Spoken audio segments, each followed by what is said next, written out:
Previously. Il binge-watchait déjà avant que ce soit cool. Alain Carazé revient pour vous sur des séries cultes. Au menu aujourd'hui, Arrowverse. Retrouvez-moi tous les mercredis dans Previously, le podcast de Télé Loisirs, pour plonger dans une série phare que non seulement je vous raconte, mais dont je vous livre aussi des coulisses.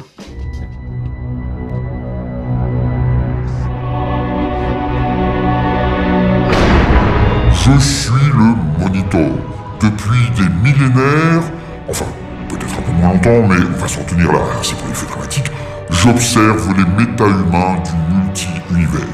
Comme l'espace et les dimensions n'ont pas de limite pour moi, je sais déjà que des mondes vont mourir, des mondes vont revivre, mais que l'univers ne sera plus jamais le même.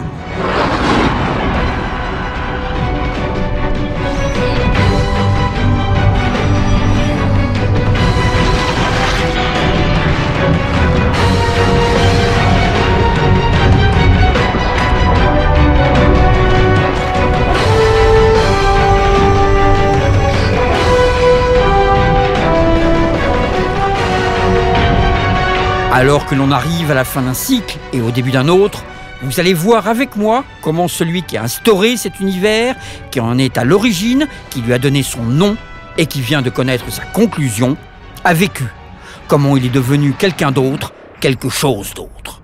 Il nous faut faire vite, car mon alter ego d'antimatière va bientôt arriver dans le but de tout détruire, l'anti-monitor et sa vague d'énergie négative. Mais avant d'en arriver à cette crise, revenons au commencement.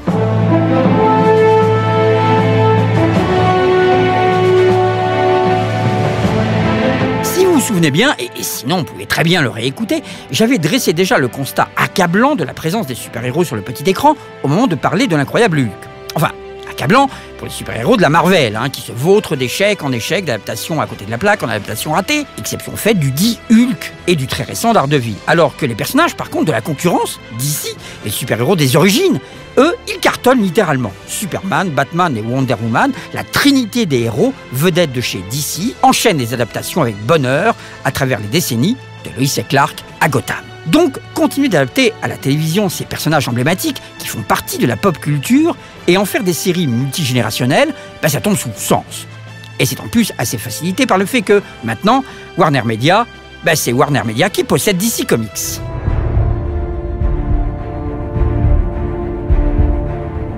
À l'origine du lancement de la série Arrow, il y a plusieurs facteurs. Tout d'abord, le succès cinématographique des Batman de Nolan.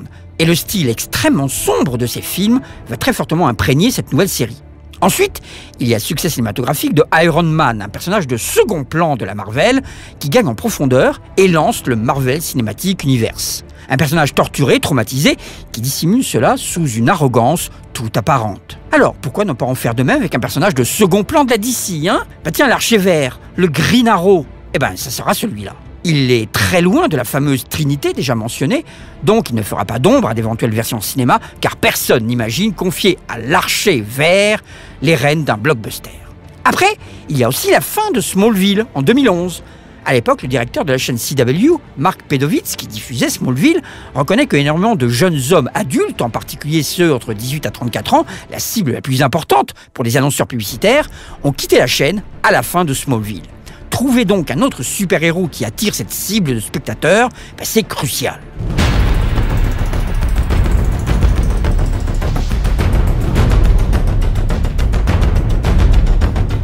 Et enfin, à la base du lancement de Arrow, il n'y a surtout pas le comics. Mais alors vraiment pas, Dans sa présentation de la série en 2012, dans son traditionnel numéro Fall Preview, où il passe en revue toutes les nouveautés, TV Guide commence en précisant dès la première ligne que même si c'est une nouvelle série qui est basée sur un comics, on n'a pas besoin de les lire et de les aimer pour apprécier Arrow. On est plus sur un thriller criminel, proclamait Mark Guggenheim, le producteur exécutif de la série. Arrow est ancré dans le réel et nos personnages n'ont pas de super pouvoirs, ce ne sont pas des extraterrestres. Allez, hop, on se dédouane, on prend ses distances. Ah, mais nous, on n'est pas un super slip avec des méga pouvoirs, on est un vigilant.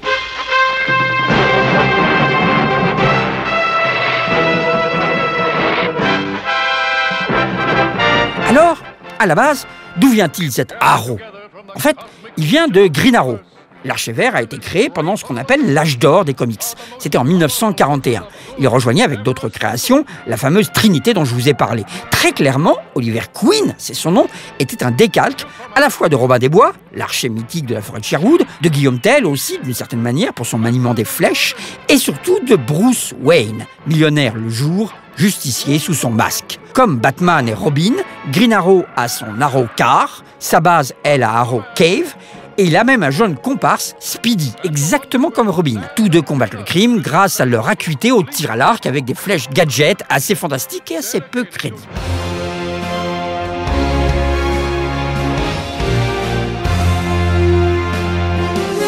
Pendant la décennie, Green Arrow était un personnage de second plan, qui n'avait même pas un magazine à son nom. En France, il a été publié dès 1957 dans des petits formats en noir et blanc, ce qui fait qu'il était complètement absurde de lui coller une couleur qui ne se voyait donc pas puisque c'était du noir et blanc.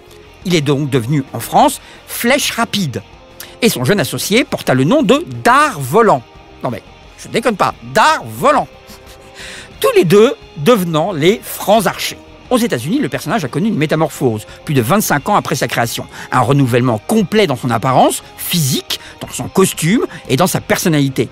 Il est devenu le porte-parole des minorités, il a développé un esprit libertaire, de gauche, se fait pousser une barbiche, aborde un look plus rugueux et va vivre, aux côtés de Green Lantern, un road trip initiatique à travers les États-Unis. Et c'est un road trip initié par Denny O'Neil et Neil Adams, qui fera date dans l'histoire du comics, et remettra le personnage sur le devant de la scène en lui permettant de découvrir que Speedy, son ancien jeune coéquipier, vous savez, le Robin là, avec des flèches, en fait est devenu un junkie qui carrément se fait un shoot en pleine couverture, dénonçant ainsi un mal more deadly than the atom bomb, plus mortel que la bombe atomique. Ça, évidemment, à l'époque, ça a marqué. Depuis cette époque, le côté revendicateur du personnage a perduré sous la houlette de plusieurs auteurs et dessinateurs, comme Mike Grell, par exemple, qui a d'ailleurs participé à la série à travers un portrait robot diffusé par la police de l'archer justicier. Il n'y a maintenant plus rien de ridicule à s'appeler l'Archer Vert. Et Green Arrow, en fait, a déjà pris vie à l'écran. C'était dans la série Smallville, et dans une version extrêmement teenager du personnage, qui était incarné par Justin Hartley. Ouais, le Justin Hartley qu'on retrouve maintenant dans la formidable série This Is Us. Il tient le rôle d'un acteur qui claque la porte de la sitcom qui l'a rendu célèbre. Là, dans Smallville, il jouait encore les seconds couteaux aux côtés de Clark Kent, Superman en devenir.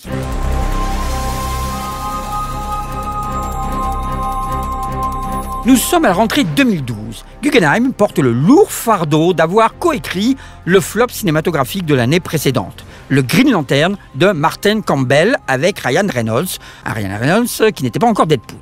Lui et le coproducteur de la série, Greg Berlanti, vont donc en tirer toutes les leçons.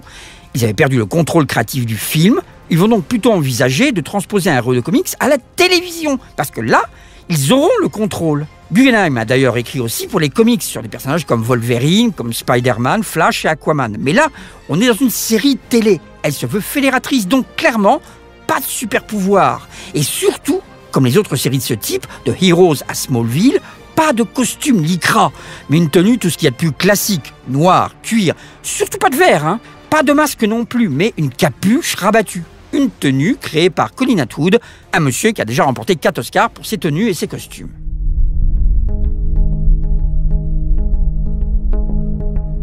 Le Green Arrow devient donc Arrow tout court, et le personnage n'a même pas de nom dans la première saison. On le surnomme The Hood. Ses deux coéquipiers vont être John Diggle, interprété par David Ramsey, initialement son garde du corps, et Felicity Smoke, Emily Brett Rickards, qui est la geekette de service, toujours penchée sur ses écrans et prête à hacker Internet. Revenu dans sa ville de Starling City, après avoir été porté disparu 5 années durant, le playboy milliardaire Oliver Queen retrouve sa mère, Moira, sa sœur Thea, son meilleur ami Tommy. Et il leur dissimulera que ces années sur une île perdue où il s'est échoué après le naufrage de son bateau, un naufrage qui coûte la vie à son père et à sa fiancée, l'ont définitivement changé. On le découvre petit à petit au fil des épisodes, avec des flashbacks qui se déroulent sur cette fameuse île, Lian Yu, un nom qui signifie en mandarin purgatoire. C'est bien trouvé. Hein. Il entame donc une quête en rédemption, en se vengeant de tous ceux qui, d'après lui, ont trahi la ville. You have failed this city.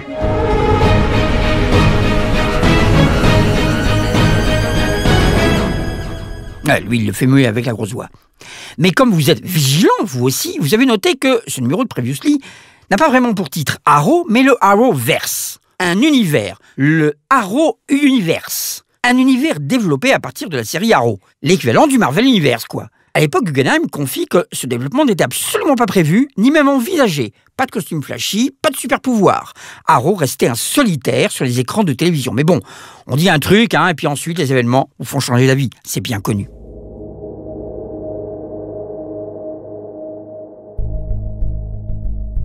Arrow, Oliver Queen, c'est Stephen Amell, le beau gosse obligatoire pour une série de la chaîne CW. Il a d'ailleurs eu déjà des rôles dans Private Practice, mais là, son look et son physique impressionnent. Dans chaque épisode, on le voit s'entraîner avec une sorte de remontée de l'échelle à la seule force de ses bras, et on appelle ça le Salmon Ladder. C'est franchement impressionnant, c'est assez intraduisible. Le salmon, c'est un saumon, c'est la remontée du saumon, vous voyez. Amell devient immédiatement un sex symbole et ironise sur la quantité de scènes où il apparaît torse nu. Quelques mois plus tard, on le rencontrait lors du festival de télévision de Monte-Carlo, en compagnie d'autres journalistes comme Roman Higuita, Eric Bush, Sébastien Barquet ou Katia de la Balina. Je n'ai jamais lu Green Arrow, ni même un numéro de la Justice League of America avec Green Arrow dedans au fil des années. Et je n'ai jamais vu Smallville. En fait, quand on passe une audition aussitôt, dans tout le processus, on n'est pas très focalisé là-dessus.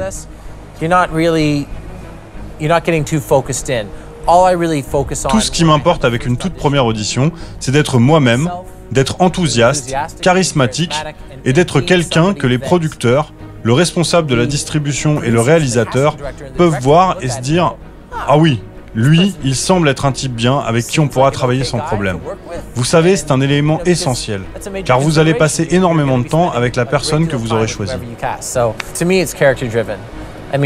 Pour moi, c'est vraiment une série basée sur les personnages. La mythologie des comics d'ici et l'historique de Green Arrow, c'est ce que les gens attendent d'une série de ce type.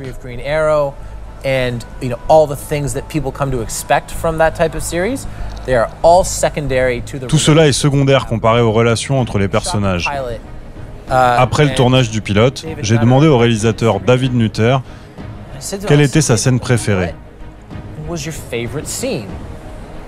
J'ai demandé la même chose aux producteurs exécutifs Andrew Kreisberg et Mark Guggenheim, qui ont aussi écrit tous les deux des numéros du comic book Green Arrow.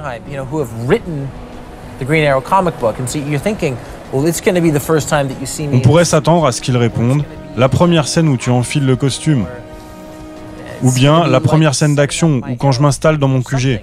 Mais les trois m'ont répondu la même chose. Notre scène préférée, la plus importante pour la série, c'est la scène du dîner au début de l'épisode. Car si on ne s'intéresse pas à cette dynamique familiale, le reste n'a aucune importance.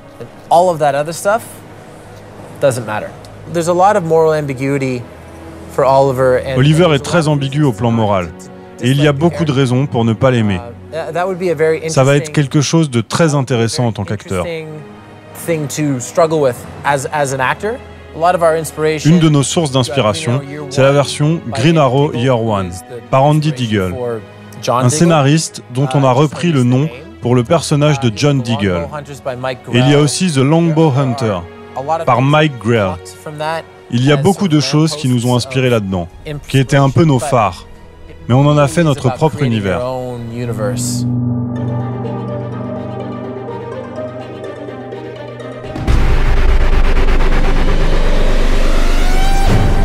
Dans la première saison de Arrow apparaissent deux éléments qui deviendront synonymes et associés définitivement à la série. La première, c'est Laurel Lance, incarnée par Kate Cassidy, la sœur de la fiancée morte d'Oliver et elle-même son ex. L'autre chose, ce sont des séquences d'affrontements particulièrement violentes et sauvages, avec moult cascades et mouvements de caméra. Les scènes sont incroyablement dynamiques. Certaines de ces scènes seront même tournées en plan séquence. Les responsables des cascades, Gigi Macaro et James Bramford, repoussent souvent les limites du possible dans le cadre d'une série télé hebdomadaire, avec un épisode par semaine, et comptent aussi sur la grande forme physique de leur vedette, Stephen Amell, pour assurer beaucoup de scènes. Ils font aussi appel souvent à un artiste, David McLean, pour faire des storyboards, des scènes de bagarre les plus compliquées, et pour les chorégraphier avec précision.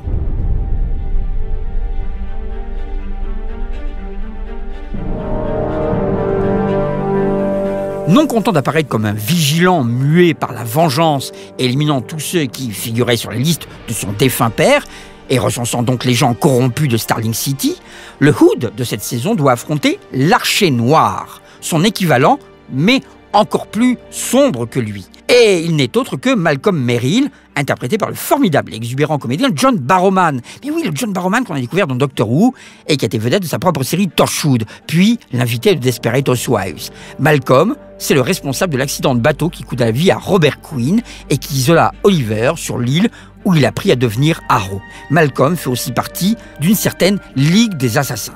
La saison se termine sur une catastrophe, un tremblement de terre qui a détruit les Glades, tué Tommy Merlin, le meilleur ami d'Oliver, et dont on tient responsable la famille Quinn. Comme vous le constatez, cette première saison est très très sombre, et surtout elle n'implique en rien le développement d'autres personnages super-héroïques. Bon, à peu de choses près quand même. Son aspect réaliste assure son succès.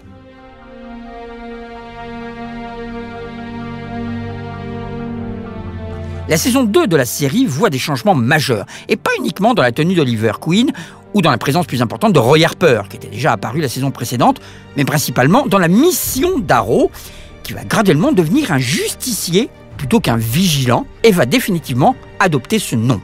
Son ennemi cette saison, c'est Deathstroke, alias Slade Wilson, et à sa grande surprise, Sarah Lance, elle est toujours en vie.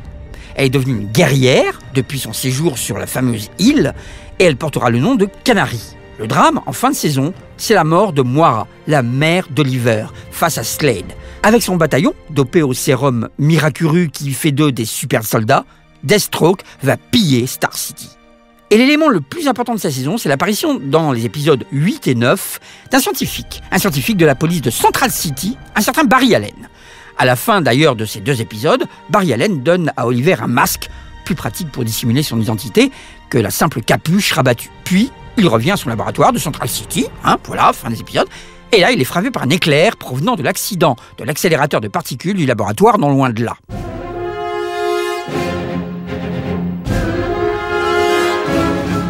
Évidemment, il s'agit là de l'origine du personnage de Flash, un super-héros qui, lui, a des super-pouvoirs et qui fait partie aussi de l'écurie DC Comics. Il a été initialement créé à la même époque que Green Arrow, en 1940, en tant que Jay Garrick, et réinventé dans son incarnation moderne de Barry Allen en 1956. Extrêmement populaire, le personnage se définit comme l'homme le plus rapide du monde, habité par la force Véloce, à cause de cet accident que je viens de vous décrire. Déjà présent dans les séries animées, il a aussi connu une précédente série en 1990, dans une version très inspirée par le style visuel et musical du Batman de Tim Burton, qui venait de remporter un véritable triomphe au cinéma. C'est John Wesley Shipp qui incarnait alors Flash. Ici, c'est le jeune Grant Gustin qui tient le rôle d'un Barry Allen bien plus jeune.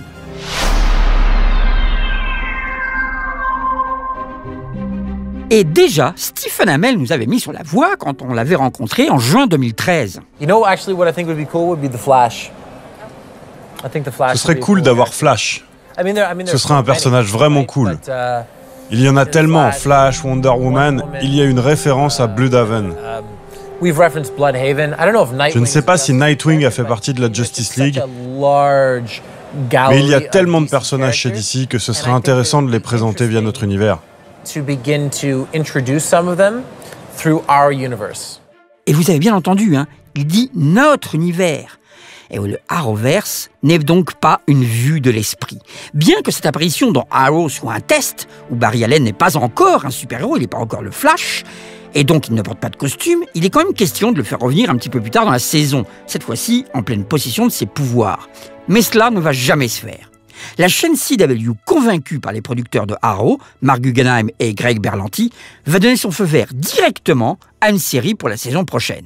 Sauf que nos producteurs sont quand même des petits malins.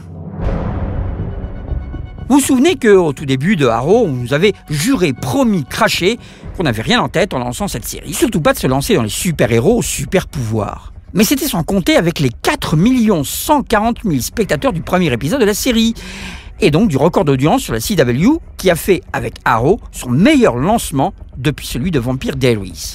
Donc, 2 mois à peine après le lancement d'Arrow, fin 2012, le projet de lancer une autre série de super-héros, mais vraiment de super-héros ce coup-ci, se tisse, et ce avec la bénédiction du responsable du programme de la chaîne CW. Greg Berlanti, le producteur, confirme que leur challenge était de prouver qu'il était possible de faire à la télévision ce que le cinéma fait tous les 6 mois, des films avec des super slips. L'enjeu était là, mais il est de taille.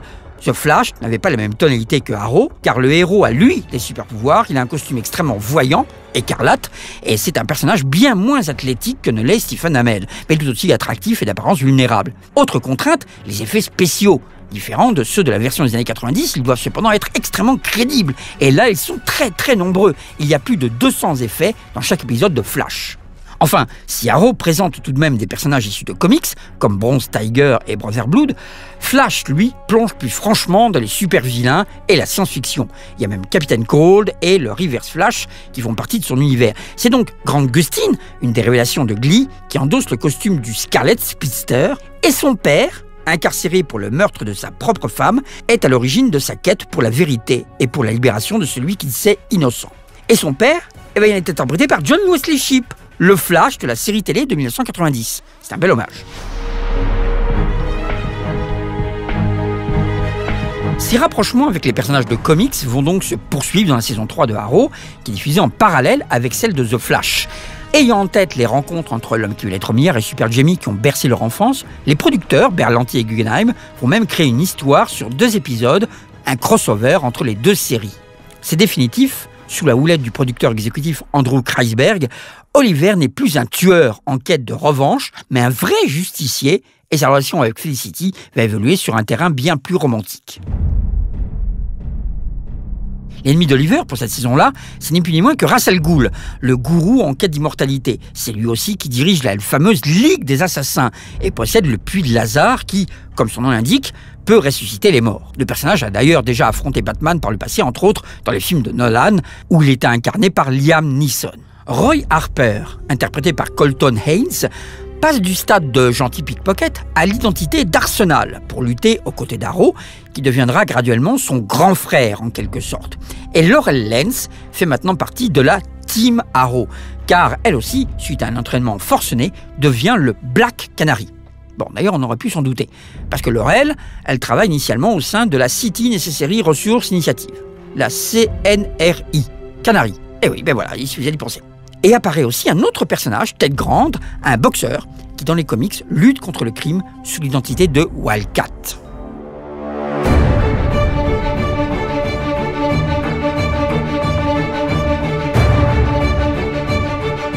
Même si la série reste ancrée dans le réalisme urbain qui a fait sa marque de fabrique, elle introduit quand même un autre super-héros, Ray Palmer, The Atom. Là encore, Atom, c'est la réincarnation moderne d'un super-héros créé dans les comics durant les années 40.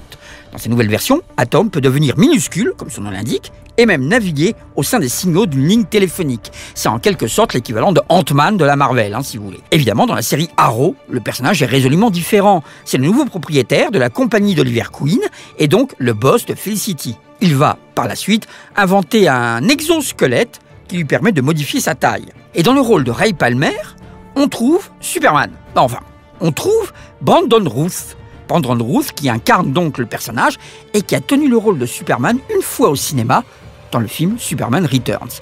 Là encore, c'est un bel hommage. Mais puisque je viens d'évoquer Superman à propos de Brandon Routh, ça tombe très bien. Superman n'apparaît pas dans la série. Pas encore. Mais c'est sa cousine qui va surgir la saison suivante.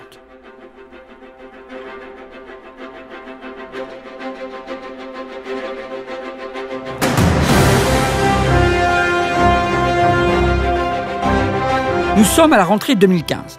Arrow en est à sa 4e saison, Flash sa 2e, tout ça marche très bien, et une série Supergirl est effectivement lancée sur les networks grand public CBS.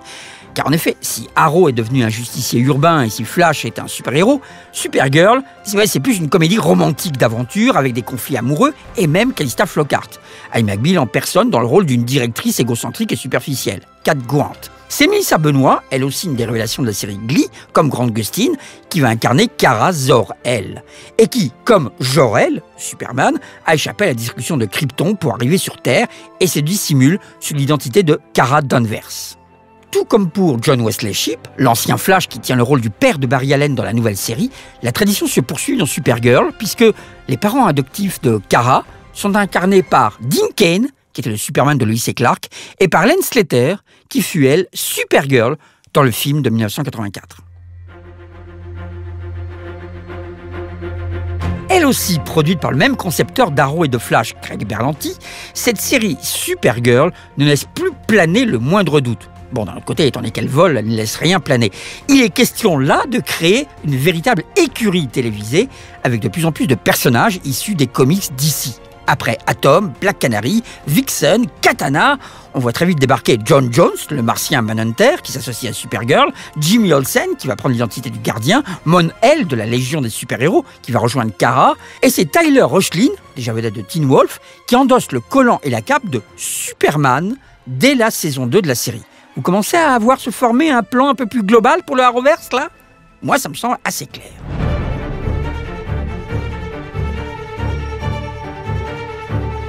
En saison 4, Arrow devient le Green Arrow. Il lui a fallu quand même 4 saisons pour porter son nom. Et le méchant de la saison, c'est Damian Darkth, un être au pouvoir magique incarné par Neil McDonough. Neil, vous l'avez vu dans énormément de productions. Band of Brothers, Star Trek First Contact, Boomtown, Desperate Housewives, Minority Report. Il a aussi été chez la concurrence, chez Marvel, où il tenait le rôle de Dum Dum Dugan. Je n'invente rien. C'est un des soldats du commando hurleur de Nick Fury dans le premier film Captain America. À la fin de cette saison, non seulement Damian Darkth va tuer Laurel Lance, oui, il va tuer Black Canary, donc bye bye Kate Cassidy, mais Oliver va devenir le maire de Star City. Et il va même se découvrir un fils, William. Bon, ouais, franchement, c'est un soap opéra, hein.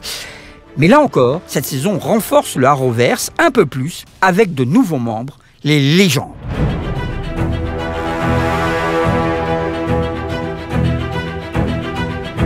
Un nouveau double épisode retrace cette fois-ci une seule et unique histoire qui va servir au lancement de la nouvelle série, Legends of Tomorrow. Elle réunit des personnages déjà apparus dans Arrow, comme Ray Palmer, donc Atom, et Sarah Lance, à savoir White Canary.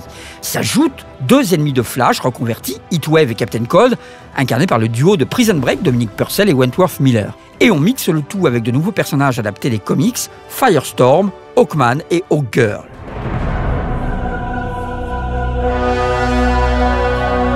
La série, qui est lancée dans la foulée du crossover entre Arrow et Flash, expédie ses personnages à plusieurs époques dans le but de gérer les fluctuations et tentatives de modification de la ligne temporelle.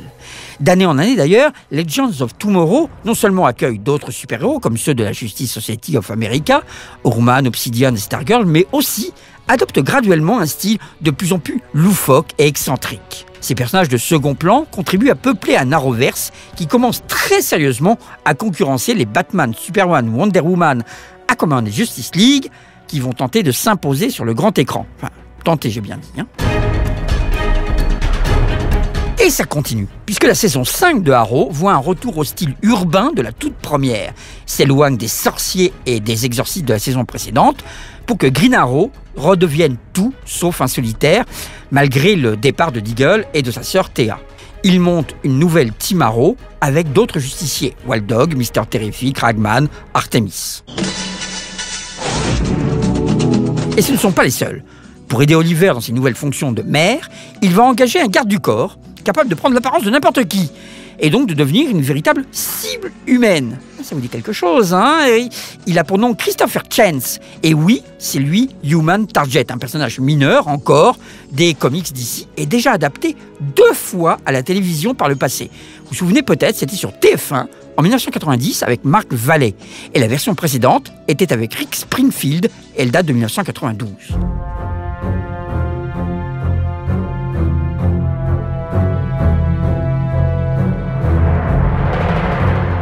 L'ennemi de la saison, c'est Prometheus, alias Adrian Chase, lui aussi repris depuis les comics. Il atteindra son but en prouvant à Oliver que tous ceux qui l'approchent sont voués à la mort. Et dans les flashbacks de ses 5 années d'absence, l'ennemi d'Oliver est incarné par Dolph Lundgren, le méchant Ivan Drago, le boxeur dans Rocky IV. Et la saison se termine par, boum, l'explosion de l'île de Lian Yu, où sont tous nos héros. Et encore cette saison, une histoire réunit tous les personnages de cet Arrowverse. Supergirl, Flash, les légendes, 15 personnages en tout, face à une invasion d'extraterrestres, les Dominions. La pure logistique nécessaire pour ces réunions annuelles est tout simplement colossale. Ça vous paraît rien comme ça, mais en effet, les acteurs doivent non seulement jouer dans l'épisode de leur propre série, mais ils doivent aussi jouer dans l'épisode de l'autre série. Bon, jusqu'à là, c'est pas très problématique, sauf que pendant qu'ils tournent la série de l'autre, ils doivent aussi tourner l'épisode suivant de leur propre série à eux, parce que la production ne s'arrête pas pour autant. Donc c'est comme s'ils faisaient un 23e épisode qui s'insérait dans les 22 qu'ils doivent déjà tourner chaque saison. Donc ça signifie qu'il faut adapter les scripts et surtout ajuster qui est où, quel jour et à quel moment. Par chance, les séries sont maintenant tournées dans les mêmes studios de Vancouver, ce qui simplifie quand même un peu les choses. Et quant aux scénaristes, ils travaillent aussi sur l'autre série pour que les épisodes restent dans le même ton.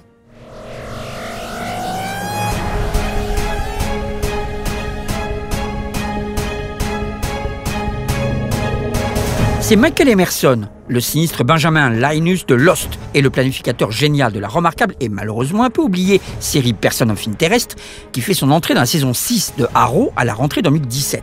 Il tient un rôle un peu semblable d'ailleurs à un hacker, mais pas bienveillant du tout, puisqu'il s'allie à des criminels, des dealers et des terroristes pour se venger du Green Arrow. Mais gros retournement de situation, c'est en réalité Ricardo Diaz, Richard Dragon, incarné par Kirk Acevedo de Fringe, qui est le vrai méchant manipulateur de la saison. Dans la bagarre, Quentin Lance, le père de Sarah et Dina, qui était dans la série depuis le tout début, il était d'abord opposant à Oliver puis son allié, meurt. Et Oliver se livre et part donc en prison après avoir révélé au monde entier qu'il est le Green Arrow. Donc, le maire de la ville, il part en prison. C'est sympa.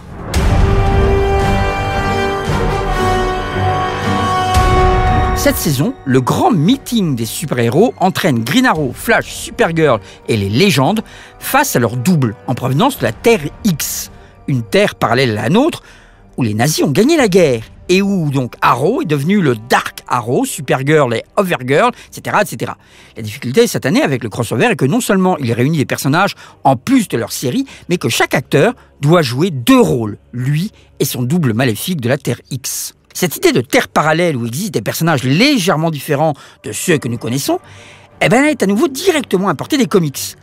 Des décennies durant, dans les comics, des héros de Terre 1 découvraient leur double de Terre 2, leur ennemi de Terre 3, les nazis de Terre X par exemple, et déjà dans la série, le personnage de Black Canary est de retour, toujours incarné par Katy Cassidy, mais il s'agit de sa maléfique incarnation qui vient d'une autre Terre. Bon, si ça continue, en suivant le même chemin que les comics d'ici, le Arrowverse se dirigera vers une crise. Une crisis, une crise inévitable. La saison suivante, en 2018, le grand raout des super-héros s'appelle le Elseworld et il met en scène une réalité alternative où un beau matin, Oliver se réveille et est devenu Flash. Et Barry Allen, il est devenu Green Arrow. Et Supergirl, elle est dépouillée de ses pouvoirs. Lors de leur quête pour découvrir qui a causé cette stupéfiante métamorphose, Oliver, Barry et Kara vont rencontrer à Gotham City une certaine Katy Kane, Batwoman. Et là encore, il s'agit d'une rampe de lancement pour une nouvelle série de super-héros, mais tout aussi urbaine et sombre que ne l'était Arrow à ses débuts. Batwoman verra le jour à la rentrée 2019.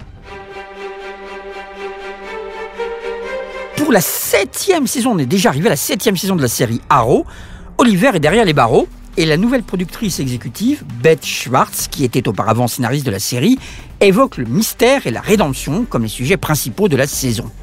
Toujours à la tête de son empire criminel, Ricardo Diaz crée les Longbow Hunters, une équipe d'archers destinée à éliminer tous les proches d'Oliver. Mais la grande méchante de la saison n'est autre que la demi-sœur du Green Arrow, Emiko Queen, et le groupe terroriste du 9e cercle. Enfin, Oliver et Felicity quittent Star City et s'installent à Bloomfield. Débarquent dans ces épisodes des visiteurs du futur, la Team Arrow de 20 ans dans le futur. Oui, on n'est plus trop dans le côté vigilant, on est franchement dans la SF.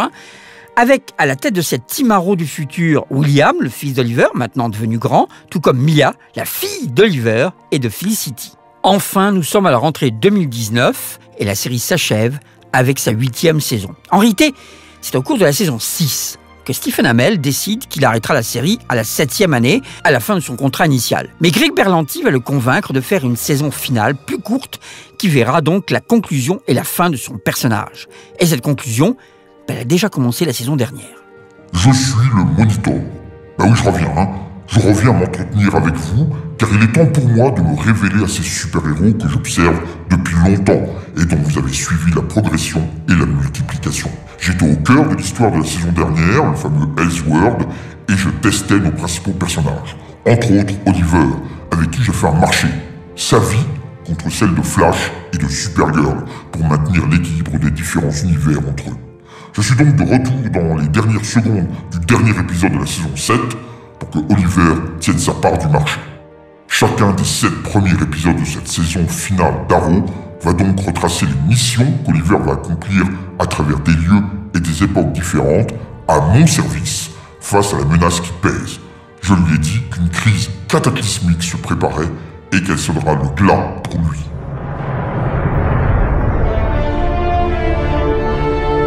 En 1985, Crisis on Infinite Earth est une mini-série en 12 parties, donc une année entière, et elle a profondément changé le monde des comics américains et de la DC en particulier. Marv Wolfman et George Perez avaient en effet pour ambition de simplifier toute la continuité des personnages, de carrément détruire tous les univers parallèles qui s'étaient ainsi créés au fil des années et de l'imagination des scénaristes, et de faire repartir l'univers à l'aube des temps, à zéro quoi. Fini les mondes parallèles avec le Superman des années 40 sur une terre, celui des années 60 sur une autre, ça devenait incompréhensible, surtout pour les lecteurs nouveaux venus.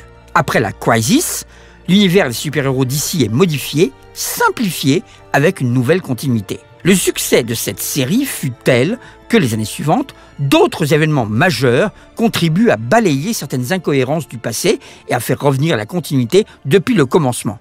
Et cela, pas uniquement chez DC, mais bien chez tous les éditeurs de comics. Et ce n'est pas un hasard si Crisis on Infinite Earth est la pierre de touche pour Greg Berlanti, le grand producteur qui a co-créé toutes ces séries et une dizaine d'autres simultanément. C'est en raison de sa passion pour cette série qu'il découvrit tout jeune qu'il adapta Flash. Si vous êtes vigilant d'ailleurs, vous verrez même qu'il annonçait à la fin du pilote de cette série, en 2014, avec un journal du futur, la disparition de Flash durant une crisis. Bon, Berlanti reconnaît qu'à l'époque, il n'avait aucune idée s'il allait pouvoir mener à bien cette histoire.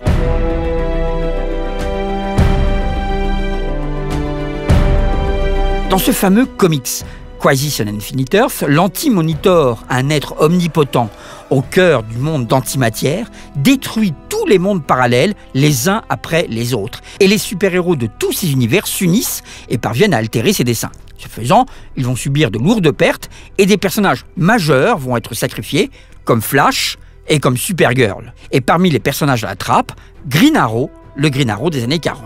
Ça tombe bien avec l'avenir de notre Arrowverse. C'est Arrow qui va s'achever et pas Flash ni Supergirl, comme dans le comics. C'est donc pour cela qu'il y a un pacte de fait entre Oliver et le Monitor. Il échange sa vie contre celle des 2 super-héros qui étaient censés mourir. Maintenant, le moment est donc venu. Et avec toutes ces années d'expérience derrière eux, les producteurs ont l'ambition d'adapter cette série légendaire. Ils adjoignent d'ailleurs la collaboration de Marv Wolfman, l'auteur d'origine, pour écrire les 5 épisodes. 5 épisodes qui vont donc non seulement conclure le destin de Oliver Queen, à la place de celui de Barry et de Kara, mais aussi une toute première tranche du Arrowverse et le relancer. Un peu comme Avengers Endgame l'a fait avec la première tranche de l'univers cinématographique Marvel. Une vague d'antimatière détruit peu à peu tout le multivers, tous les univers parallèles. Terre 2 est la première à y passer, et sa Laurel Lance va en réchapper de justesse. Terre 38, la terre de Supergirl, Superman et Lois Lane, est aussi détruite. Tous les héros joignent donc leurs forces pour combattre l'Anti-Monitor et ses Shadow Demons. Comme dans le comics, ils vont échouer, voire même se sacrifier pour pas grand-chose. 7 d'entre eux vont s'égarer dans un lieu hors du temps et de l'espace pour combattre une nouvelle fois l'Anti-Monitor, et ils vont parvenir à relancer l'univers tout entier, ce fameux multivers, mais cette fois-ci sur des bases nouvelles. Démesurément ambitieuse, pour des moyens, somme toute, extrêmement limités. C'est des moyens quand même de séries télé de la chaîne CW. La saga voit la réunion de tous les personnages habituels des séries de l'Arrowverse, mais aussi, et ça c'est proprement incroyable, des apparitions et des références à d'autres incarnations de ces personnages au cinéma comme à la télévision. On retrouve par exemple, sur la Terre 167, le Clark Kent de la série Smallville, interprété par le même comédien, Tom Welling. On retrouve aussi le Flash de la série télé des années 90, incarné dans son costume de l'époque par John Wesley Shipp. On retrouve l'une des 3 Birds of Prey de la très courte série télé de 2002, sur la Terre 203. On voit Lucifer de la Terre 666, les Titans sur la Terre 9, le monde des films Batman de Tim Burton, et même, accompagné du Bat-chien, Burt Ward, celui qui a incarné le Robin de la série Batman des années 66. The crisis is now upon us all. Holy crimson C'est un véritable tour de force. Et je ne vous révèle bien sûr pas toutes les surprises de cette saga. Une fois la Crisis terminée, les héros sont unis comme jamais, prêts pour s'élancer dans une deuxième génération d'aventures. Et en ce qui concerne le premier super-héros de cet Arrowverse, Oliver Queen, il va donc effectivement se sacrifier pour que ce nouvel univers puisse voir le jour. Lors de son ultime combat contre l'Anti-Monitor, à son traditionnel « vous avez trahi la ville », Oliver va substituer «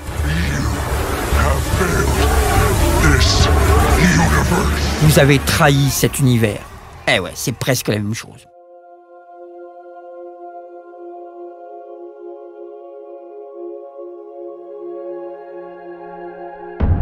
Dans l'épisode final, le 169e de la série, des personnages qui étaient morts dans l'univers pré-Crisis sont maintenant bel et bien en vie sur cette nouvelle Terre. Et tous et toutes rendent un dernier hommage au Green Arrow, le premier d'entre eux, un homme qui est devenu quelque chose d'autre. Enfin, il subsiste un espoir, le pilote pour une série dérivée, Green Arrow et les Canaries, avec Mia, Dina et Laurel, 20 années dans le futur, qui combattent ensemble. Et l'Arrowverse est tellement cohérent qu'il se termine avec un petit indice sur une des toutes nouvelles séries en cours de production et basée sur le corps des Green Lantern, histoire sans doute de se venger de l'échec cuisant du film de 2011. En coulisses, le Arrowverse a dorénavant squatté la quasi-intégralité de la grille des programmes de la chaîne CW. Il y a Arrow, il y a Supergirl, Legends of Tomorrow, Flash et la nouvelle justicière de Gotham City, Batwoman. L'Arrowverse accueille aussi Black Lightning, l'éclair noir, un super-héros black, lui aussi originaire de comics, et dont la série a été lancée en 2018. Et même chose pour John Constantine, un personnage de détective de l'occulte, qui fut adapté au cinéma avec Keanu Reeves, et sans succès à la télévision. L'acteur Matt Ryan reprend donc son rôle ici, après avoir fait un guest dans la saison 4 de Arrow, et ensuite en tant qu'une des légendes.